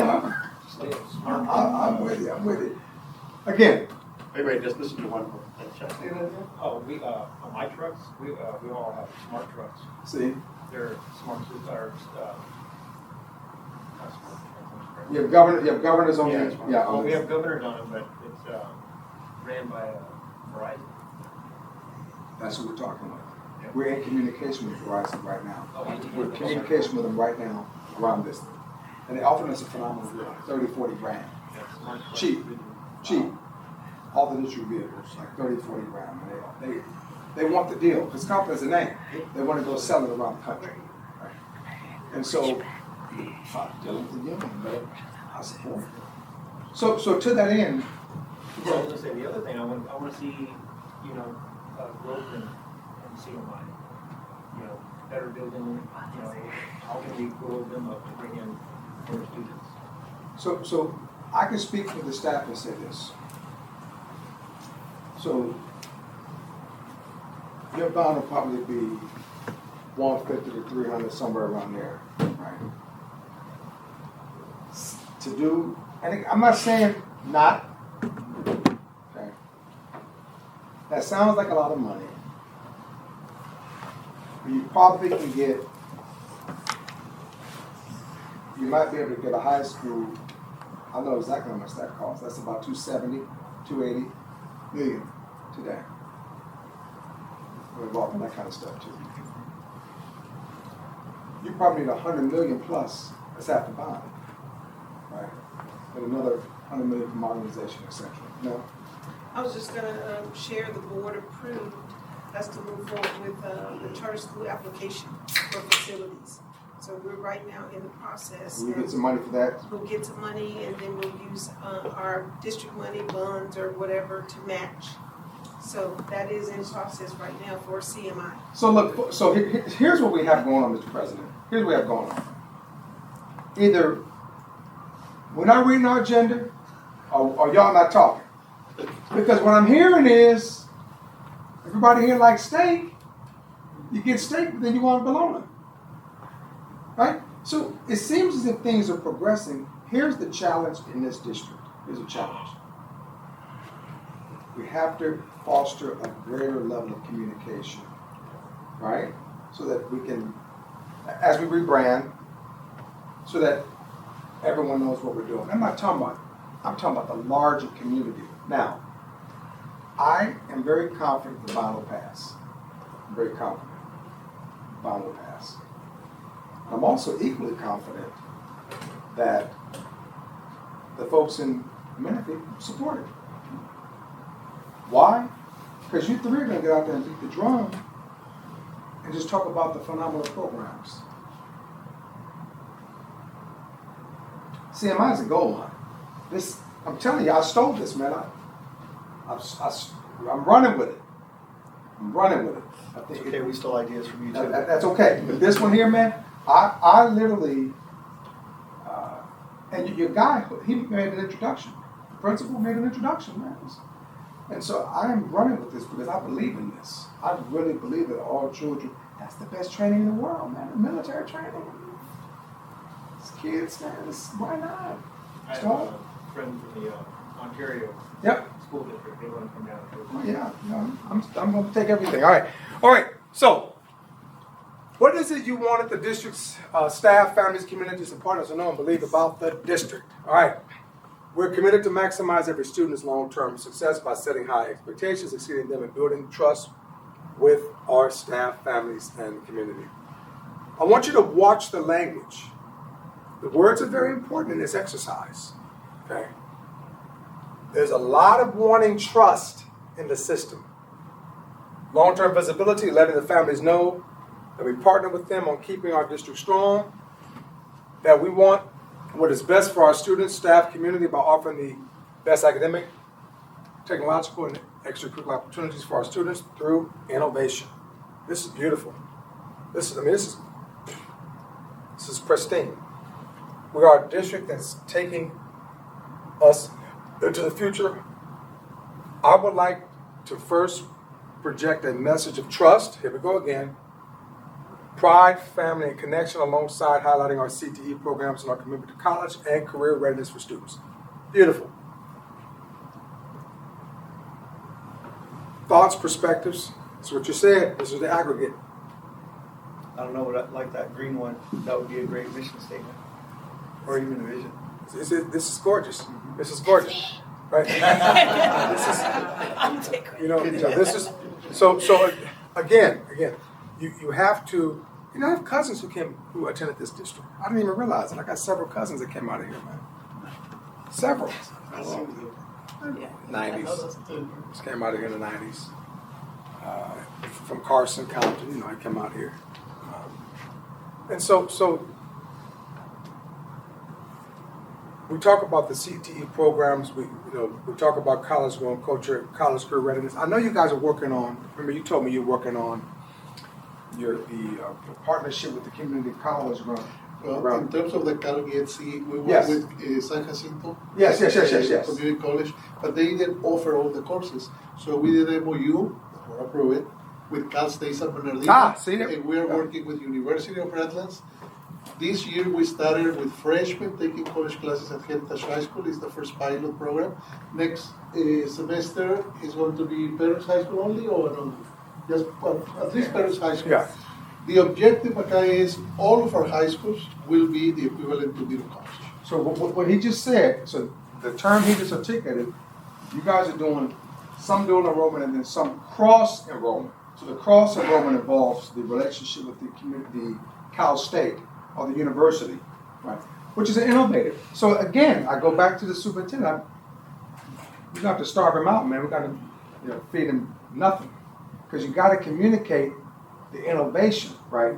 So people can understand what's going on, Mr. Superintendent. That's great. Yeah. You got to communicate that innovation. What's the difference between the Cal Getty and the I Getty? They changed them. Oh, Yeah. the I Getty's former? Gone. Yeah, now it's It's called called it. And we are doing this, Mackay, we have a contract precisely with Menifee 24/7 because we are paying them to share the wonderful news. Because I don't know what's going on. I have an idea what might be. Not only the negative things were for free, and the positive ones we are paying press releases. Money there, put it there. And what is for free, the negative, 30, 40 comments, really negative. When we have all the accomplishments, 0 comments. 1 or 2 likes only. That is telling you about that 5% of the community that we are paying attention. Yeah. And honestly, I know I don't want to create a issue, right? But I think most of us, we know what is the difference instead of the composition of the previous cabinet. Oh, and this yeah. cabinet. Yeah. And they don't want to give credit. Yeah. And we have a targeted approach on social media. We keep, every day we post so many updates and we post them on every. Who's managing that account? Actually, yes. We work with Lynette White.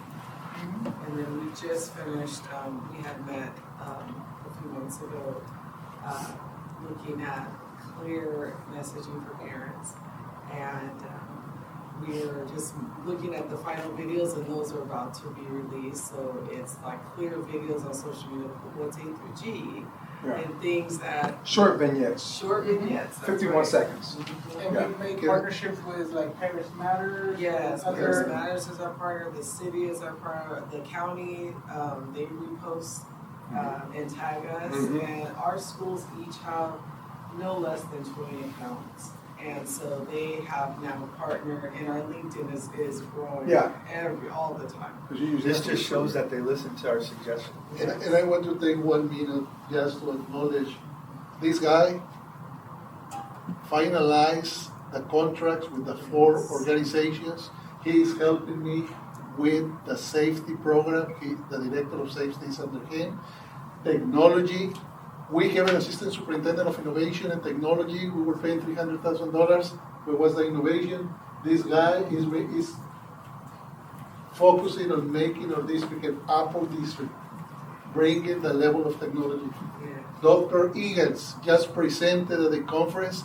The consultants, the guys who were there to sell their services, they were asking her questions and wanted to learn Yes, from them. they've emailed us and said, can we Tomasian, sit with you? and Dr. Tomasian, and that is so motivating for me and for the district that at the state level, where did you go to present? The California Association of Supervisors of Travel for Attendants, Yeah, okay. CASWA. Yeah, exactly. And then there was a comment about, and this is a good way, an honest, good way, about, oh, you can raise attendance because now you have different ways, right, to do it. Yes, but other districts are not doing it. Mhm. They don't even know how to do it. Yeah. And this lady is doing it. Dr. Williams refinanced the debt $2.4 million that is going to go back to our pocket because we are community members. I pay taxes. I'm a member of this community. It's $20 less than I want to pay, but it's okay. $20 per assessment, 100,000 assessment. $20 per 100,000 assessment a year, right? When had that happened here in Paris Unified School District? Never. Dr. Williams, right? This is I don't have words to give them credit. Yeah. And always, I didn't do anything. I just planted the seed, provided the guidance, right? And they know, yeah, because we are communicating. Every time in the updates by the superintendent, I mention all the accomplishments, and then we provide the information, and they are supporting us. Right? They are supporting us. We want to move forward with Helgetzi, and we want to get there for our students. Honestly, okay, our students deserve it. You're right. They've earned Our it. students They've earned it. The community's earned it. So everything we said, supplement and underscores these points. So here we go. As we move down in the survey, in 1 to 2 words, describe the feelings that you want connected to the district's brand. Little typo, so disregard that. Trust, confidence,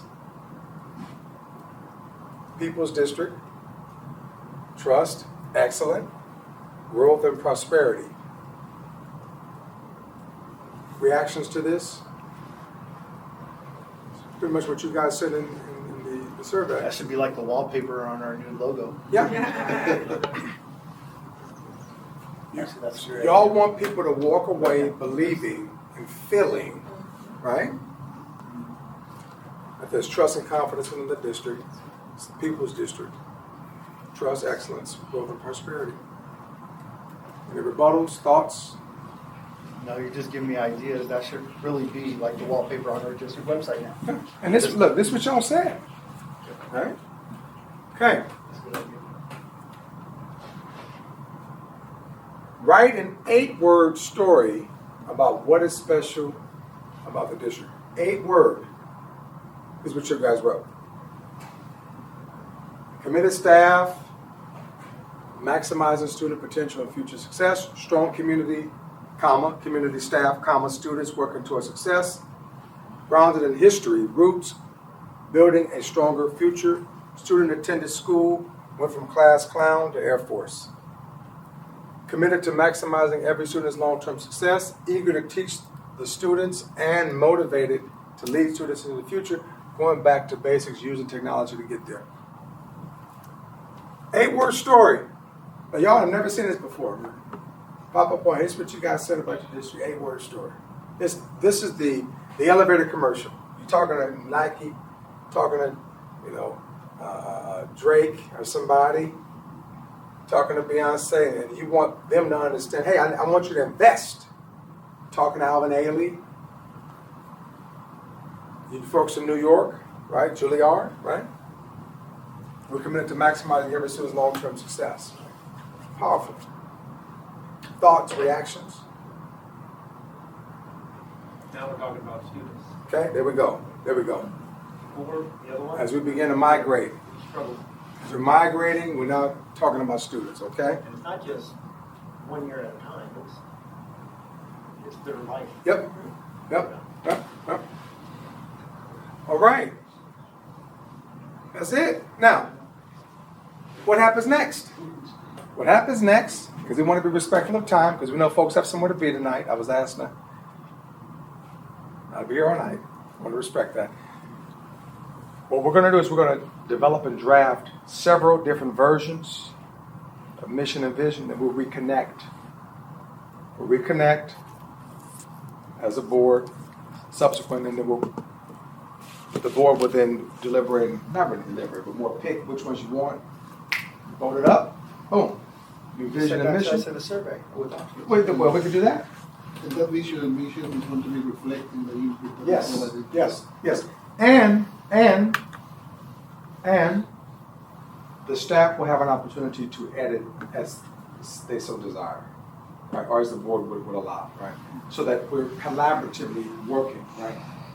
No big eyes. My mom would say, no big eyes, a little U's, right? We're working as a team. Thoughts, perspectives? Did we hit the mark? Does it make sense? Yeah, it was very, so we took it from this to get to this, with just words, so. And these are your words. Yeah. Because I know how I would write the narrative. I mean, straight up. I know what I would say if I were selling your district to the larger community. you've seen a transition in leadership from this to this, and this is the result, right? The true test of all of this, you talk about legacy, I've heard you use that word before. Talk about legacy. If the voters approve the bond, mic dropped. Because now we're saying that the community believes in behind us. the direction of the system. That's the ultimate. I'm going to tax myself on your vision, which is the board's collective vision. You guys are pushing the bond. He didn't push it. Hell, Grant had the bond. Y'all killed it. Hello? I was there. I know what happened. Grant left, Mr. Superintendent. He got in the car, drove down to AXA. And he walked into a room, everybody clapping. I texted, man, he just quit. But he quit because y'all wouldn't roll with the bond. True story. I'm down in San Diego. I'm going to leave it at this. I'm in San Diego at an event. Pull in. And everybody's around the table. And now they're talking what they're going to do in Compton. Oh, really? What am I doing here? What am I, lunch meat? Oh, I got Paris Union. I got this. Joe Dixon. Going on. So, of course, I get real agitated. A lot of anger management issues. So hold on. Let me ask you a question. Didn't know where I was. So, oh yeah, we figured out who was going to get what in Compton. And Paris Union. And a host of other districts. They'd already had it all mapped out who's getting what contract. Oh. And I said, is that the way the game is? Yeah, that's how we do it. Really? Okay. Get back. I don't like these. Nope, DQ. Because I don't want to be caught up in that kind of nonsense. We didn't work too hard. We worked too hard to build this up. You're ready to tear down the high school that's 120 years old. We can't have no mess. We can't have no mess because people are looking saying they can't leave. You know what I'm saying? They cannot leave. And they're going to steal all the money, which is historical. I use the word historical. Yeah. And a number of crooks and thieves. Right? No change orders. Maybe one. And 800 pages for that change order. 800 pages. To substantiate and justify it. So again, I want the community, that bond barely passed, by the way, by like 55 votes. The next bond, highest vote getting bond in the state that year. Why? Because you build trust and confidence by turning around the program, right? Got a new bond on the ballot for June. Prayerfully it passes. Measure CPT, come. To build Dominguez. Tear Dominguez down, boom. A new school, have all new high schools. And that's huge for LA, right? And it's transformational for Compton. But again, it's a collective vision because it's not about you, Mr. President, it's about us. It's not about you, it's about us. And when it becomes about you, then now we have a problem and the children suffer. Mr. Campos. So, in doing, obviously we're looking at CMI expanding, potentially building a new school, art science, whatever. It seems like we've, at least in the short time I've been here, that we've gotten into a lot of issues on the construction side and then the legal battles. And there's always on the back end. How do you guys, since you've already built one ground up, you're about to do another, how do you avoid all that mess? Because it just seems like there's so much disconnection with the general contractors and who's got this, and it just seems like everybody's. We just recently got out of a lawsuit that it was just like, how did this happen? When you look at what went down, like how do you avoid that? Yeah, you avoid that. It's all in your RFP process up front. It's all in your RFP process. Not been involved in construction matters around the country. So I'm not. I'm a little different in that. This is what I do for a living. So it's all in who you hire as your CM, as your PM, right? Some districts want to do it on their own. You do not have the capacity. There's probably 2 districts in the entire state with capacity. One is LA Unified. But it's a very different construction model. They build pretty much big box schools. It's a modernization design, and it's a standard. We're not doing any stratospheric designs like Redondo Union or what we're doing in Compton or out in Orange County, right? With these, it's like all the Riverside County and San Bernardino schools look alike. Why? Because everybody had renown. You all had the same architect, or you had back in the day WLC. And I know these people well, and they just designed the same design. Just moving from Corona, they all look the same. Circular driveway, circular front, they all look the same. But it was a cheap design, cheap to build. Threw them up, called it a day, right? So again, these are things that as the board, these are questions you have. You need to work with the facilities attorney, you need to work very collaboratively to make sure that you get the best value and so forth. There's a lot of ways in which to ensure that the process is fluid. Good architect, if you don't want to hire my cousin Benny, you want to hire a proven architect, right? Somebody that's good design, et cetera, et cetera, et cetera. But understand something, $350 million is a little money. So you can't have Christmas dreams of everything. If you want to do CMI, let's be clear now, that's going to be 100 plus. That's half the money gone. So understand, we're not going to be doing a new pool over here and a new. Dude, the number sounds great, but it's not like that. Why? You have a school that almost has, 1,400 students? Was it 1,100 or 13? Okay. Anything done there requires what? Temporary housing. How much money is that off the rip? 20 million. 20 million! So again, we got to make sure we tamper our dreams. So no Malibu designer? No. So it's almost like you think your wife will have some lobster and steak when you get home and a little so-and-so puree and a little. No, you get fish sticks. you get a hamburger from McDonald's at best.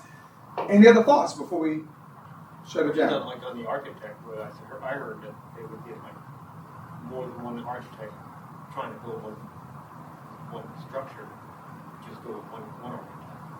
Oh, I understand what you're saying. So yeah, you definitely wouldn't have that on one.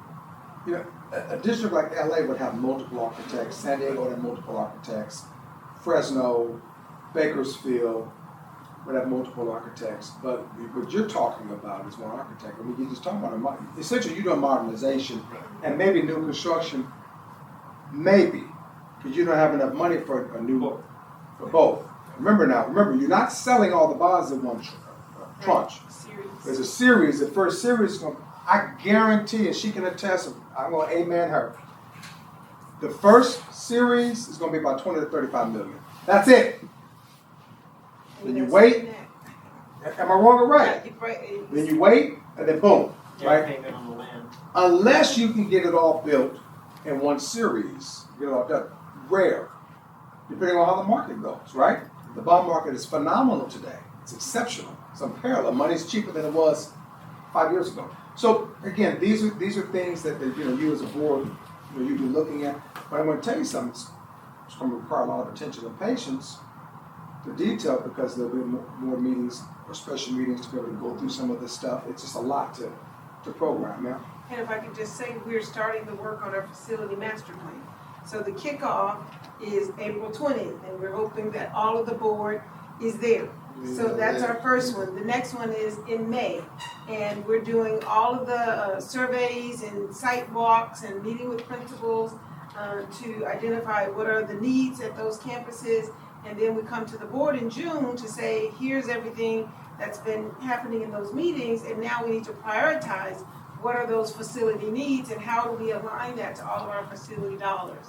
Whether it's the new bond or whether it's our CFDs that we currently have and things of that sort. So it's a big push to get us to July 8th for the board to actually adopt or determine to adopt the resolution. Yeah. So we're doing a lot right now. So we're excited about the work, and the principals we shared it with the principals today. Dr. Rao spoke to them, and they are getting their facility advisory committees together. And they're all supposedly showing up on April 20th. Who is the architect of record? For right now, we have a project at Paloma Valley. I'm talking about for the facilities master plan. DLR. Yeah. Yeah, Buddy from DLR is leading the work, and it's gonna be digital, and he demonstrated that today. So make sure he does the video vignette. He's gonna do a video, Dr. Rao, we Well, talked about and that all the today. board. Well, Yes. you know what, All the since we're boards talking should be about it, we've done so dramatic changes, is that the firm company that we want to stick with since they've been in the Paris district? Well, we can't say that. Okay. It's a further process. Thank you for shutting down. Yeah, so it'd be nice in that vignette to have the board Yes. do a little, I'm doing it right now, with DLR, by the way. And so they get a little snippet, have the soup, and each of y'all, because it's only like 50-some seconds, right? You want it to be able to be viewed on TikTok or Twitter, etc., Snapchat or whatever's out there, Facebook, Instagram. So a short vignette. So again, the staff seems to be moving and working on the things you guys are talking about. Yeah, Manhattan Beach is the video that he shared with us Okay. today. And just amazing, just phenomenal. Beautiful. So we're hoping to get that going and adding in our board and Yeah. pictures of all of Yep. our amazing facilities so Yep. that we can have it on the website. Yep. We're Doc? excited. Yeah, I wanted to get your input. Yes, sir. Like how you can, what can you suggest? Because I completely agree and I'm on the same page in terms of CMI, right? But you mentioned also at the beginning, whenever there is a project, where is the money? How are we going to finance that, right? So if we are going to go with this extension of the bond, that is a one in a many years opportunity, we are planning to get, what, 120? $187 million, and it's going to cost my pocket $0. I'm going to continue to be paying the same thing as a taxpayer. But the issue is to get the support. We need to get the support from all the communities, Paris and benefit, let's say. If we promise them about the improvements that we are going to be identifying, and at the end of the day we put more of the money in CMI, we are going to have an issue in the future. Maybe not this year or next year. Because I don't want the same thing that happened with Paloma. We have a measure like in 2012 probably, and we promised a swimming pool. And that was not delivered because that money was used, most of it, to renovate Pilicate in this area. And that was not right in my opinion. We had members of the community, probably you remember Tony and Ed, when we were in the board, and they were talking about that. You promised that what is the swimming pool? They said, they have a good point, they're right. Right? So if we are going to be promising something there, identifying the needs that we have at Paloma, at Liberty, we talk about the principles, a double, a two-story building and things like that. I don't want to promise something and then not deliver that. What advice can you give us? Give the board. Yeah. So Dr. Williams actually said it, and I want to underscore that point. Allow the data to drive the discourse. You have to be patient and allow the staff to develop the facilities master plan in concert with a very reputable architect. Then we can determine, based upon the needs assessment, Mickey Mouse High School, 200 years old, so-and-so 100 years old, so-and-so 50 years old, whether we prioritize a school that's 200 years old. Okay. It's a no-brainer.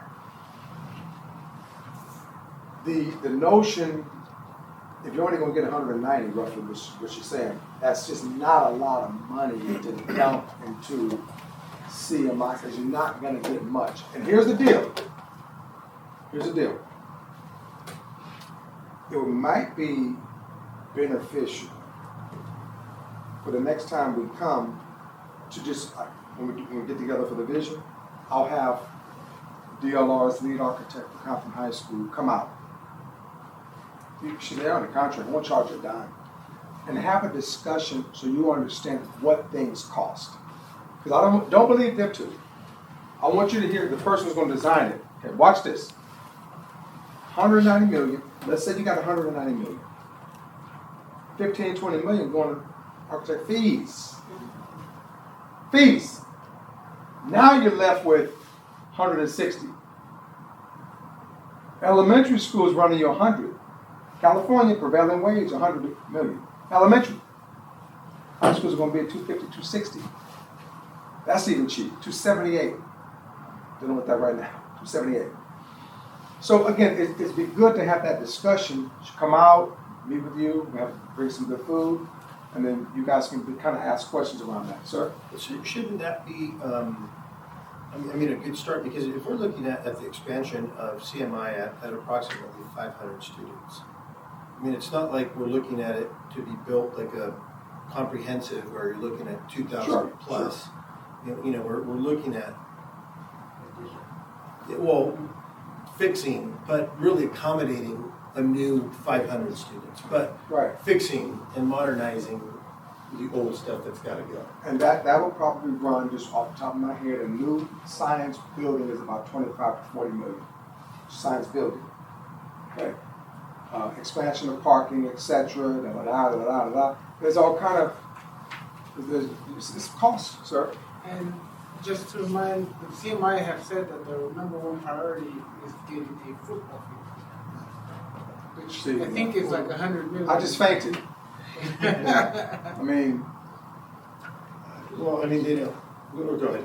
And then the one thing that our Team Civic, who led our survey, cautioned us on is calling out specific places. When it got to calling out CMI on the survey, those numbers went down lower. So that's something, you know, to continue to be mindful of, and very hopeful of the charter school facilities grant. I just finished writing the narrative, and we're providing them all their fiscal soundness. With the attorney and all those folks? Yeah, with our architect, PJHM, supported the project narrative of what we want to get their enrollment up to 500, and submitting all of that. So we're hopeful about the facility application that we have. So which one of your high schools are under enrolled? Under enrolled? Everybody's at. I would say Paris High School was slightly lower this year than projected. But all the other high schools seem to be at that level. So, Mr. Soup, I believe it's important for us, let us wait until we get to the conclusion of the documentation, and then what will happen is, you know, you do your stuff at the board meeting, but it may be easier also to have just a frank, comfortable discussion on Saturday if you can afford it. Have the guy come in, we kind of lay everything out, have a discussion, etc. Because the cost factor is very important.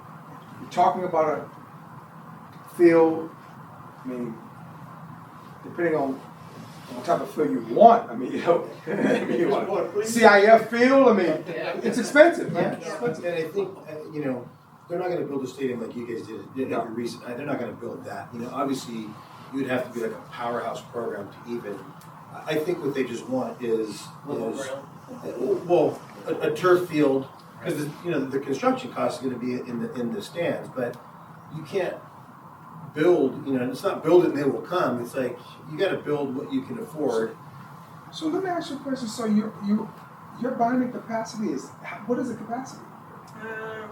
About 4 or 5? It could be, but it's 187 is what our municipal advisor has advised us on.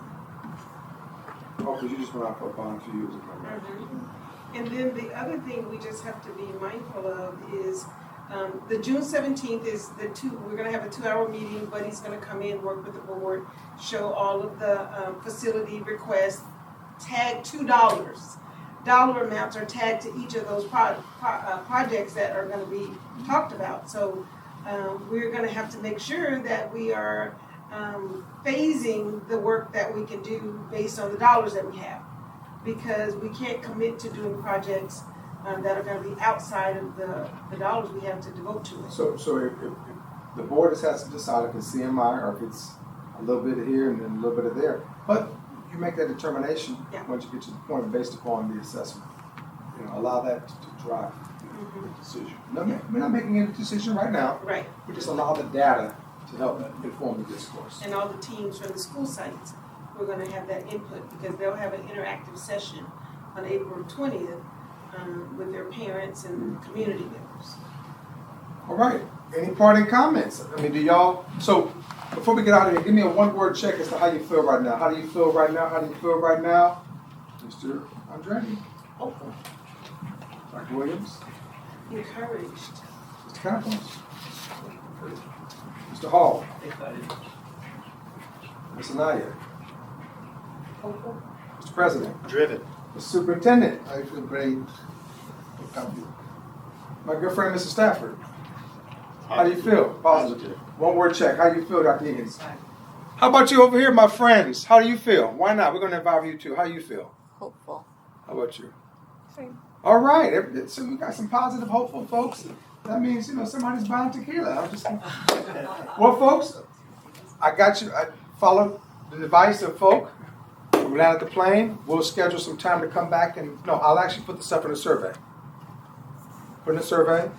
Be respectful of your time. Get it out. Check, and then we go from there. We'll follow up after the survey.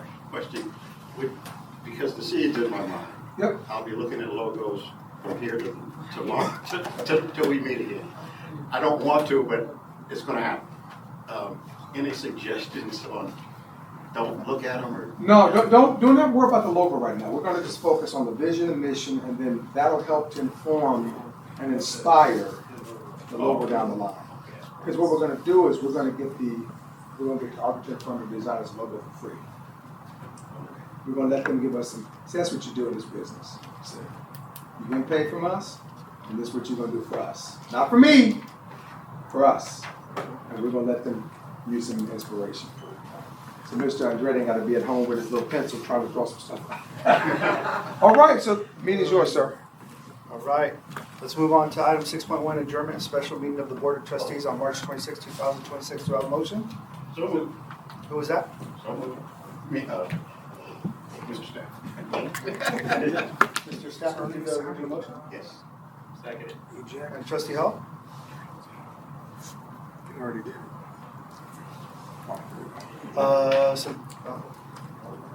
We're doing a motion. So do we just go by hands? No, Oh, here we go, popped up. You're good. It popped up. Please vote. You're good.